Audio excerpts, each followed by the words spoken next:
তুমি শান্ত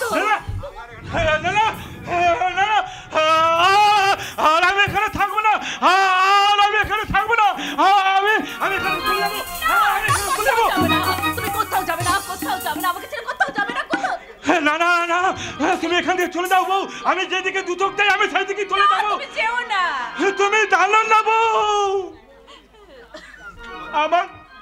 আমার দাদাটার নাম বড্ড খদ্দর। তোমার আমার দাদাটা না আমার বাবাকে পুজো মেরে দিয়েছে, তোমাকে আমাকে দুজনকে আমার দিকে মেরে ফেলবে তো বউ, আমি এখান থেকে পালিয়ে যাচ্ছি বউ, তুমি পালিয়ে যাও বউ, তুমি এখান থেকে পালিয়ে যাও না বউ, না আমার দাদা সম্পত্তির লোভে আমাদের দুজনকে মেরে ফেলবে বউ, না বউ, আমি এখান থেকে পালিয়ে যাচ্ছি বউ,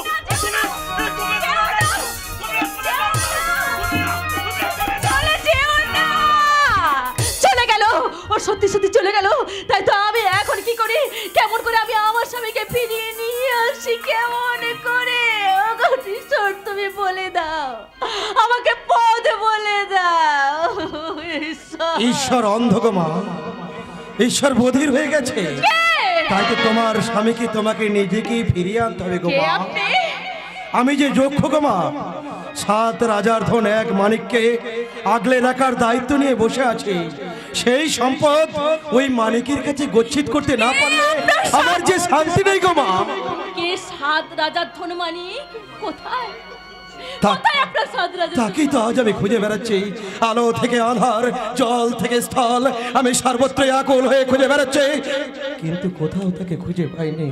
কিন্তু ওই দানবটার যখন আমি একবার সন্ধান পেয়েছি, আমার দৃঢ় বিশ্বাস আমার সে হারিয়ে যাওয়া মানিককে আমি ঠিক খুঁজে পাবো। কে সেই দানব? কিছুক্ষণ আগেই তো এখানে দানবীয় অহংকার ছাড়ছিল গো মা, আমাদের সুখের স্বর্গটাকে সব ভেঙে নরক করে দিয়ে গেল। আমি সব দেখেছি গো মা, আমি সব দেখেছি। আপনি কি আমার ভাসুর ঠাকুরের কথা বলছেন? ওটা ভাসুর ঠাকুর নয়, ওটা একটা মস্ত বড় অসুর। কি বললেন আপনি? তুমি তো একটা দেবী গো মা, তোমার মধ্যে ত্রিনয়নী শক্তির আওয়াজ দেখতে পাচ্ছে, তুমিই তো পারো দানব দলনী দুর্গা হয়ে এই অসুরটাকে নিধন করতে। কেন আপনি কে? আপনি কেন আমাকে এসব কথা বলছেন? বলুন না আপনি কে? আপনি বাবা?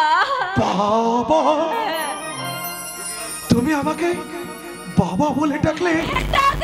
এই দুনিয়া এটাকে পেয়ে তাতে পাগল বলে বিদ্রুপ করে, তুমি কি তাকে বাবা পেয়েছে? পেয়েছে আমার আমি একটু একটু করে খুঁজে পেয়েছি, আমি ঠিক খুঁজে পেয়েছি, আমি ঠিক খুঁজে পেয়েছি। কে ওই পাগল? কি বলে গেল? ওনার এই বাড়িতে কিসের সম্পর্ক? অতীত খুঁজে পেয়েছে এই বাড়ির সঙ্গে ওনার কি? শুভম, তুই এসেছিস ভাই, তুই এসেছিস? বল না, বলে মা কেমন আছে, বাবা, দাদা, বৌদি? সবাই ভালো আছে দিদি, আগে বল তুই কেমন আছিস? ভালো নেই রে শুভম, আমার যে কপালে পড়েছে রে শুভম। কি হয়েছে রে দিদি? আমার যে ভয়ঙ্কর বিপদ রে শুভম। আমার ভাসু না একটা মানুষ নয়, একটা আস্ত শয়তান। আমার শ্বশুর মশাই সমস্ত সম্পত্তি নিজের নামে লিখে নেওয়ার জন্য আমার শ্বশুরকে খুন করে গায়েব করে দিয়েছে। হ্যাঁ, আমার স্বামীকেও মেরে ফেলতে চেয়েছিল, কিন্তু যখন জানতে পারে যে আমার শ্বশুর মশাই আমাদের সমস্ত সম্পত্তি আমার স্বামীর নামে লিখে না দিয়ে যে তাকে বিয়ে করবে সে হবে সম্পত্তির অধিকারিণী, এই মর্মে উইল করে গেছে, সেই থেকে আমার বর্ষর আমার স্বামীকে কোনো রকমে গরু ছাগলের মতো বাঁচিয়ে রেখেছে রে ভাই। বলিস কি?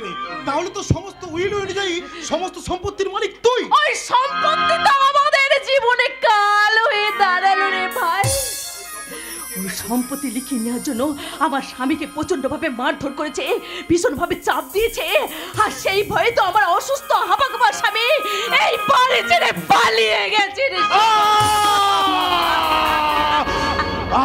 দিদি রে, আমার মাথাটা কেমন যেন যন্ত্রণা করছে দিদি, আমার মাথাটা কেমন যেন যন্ত্রণা করছে, ইচ্ছা করছে যদি হাতের মুঠোয় পেতাম ওর লুলিটা কেটে রাস্তার কুকুরকে খাইয়ে দিতাম। না রে শুভম, না, এখন তা হয় না, হতে পারে না। আগে আমার স্বামীকে খুঁজে বের করতে হবে রে ভাই, আমার স্বামীকে খুঁজে বের। এখানে থেকে তুই জামাই বাবুকে কেমন করে খুঁজে পাবি রে দিদি? তার চেয়ে তুই আমাদের বাড়িতে চল, আমাদের বাড়িতে তুই থেকে জামাই বাবুকে আমরা সবাই মিলে একসঙ্গে খুঁজবো রে দিদি। আরে শুভম, না, তা হয় না, হতে পারে না।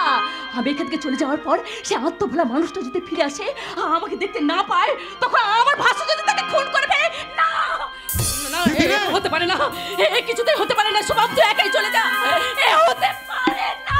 দিদি রে, ঈশ্বরের উপরে বিশ্বাস রাখ, যার কেউ নেই, সব সময় জানবি তার পাশে আছেন সর্বশক্তিমান ঈশ্বর। ঈশ্বরের উপরে বিশ্বাস রাখ, দেখবি তিনি একদিন তোর জীবনের পথে সুখের প্রদীপটা জ্বেলে দেবে। কাঁদিস না রে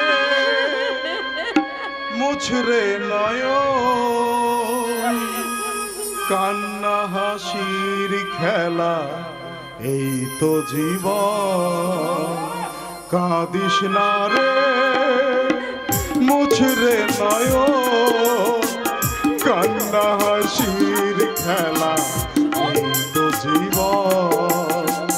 জীবনে আঘাত সে তো আসবেই আসবেই, বুক ভরা বেদনায় হৃদয় তো ভাসবে।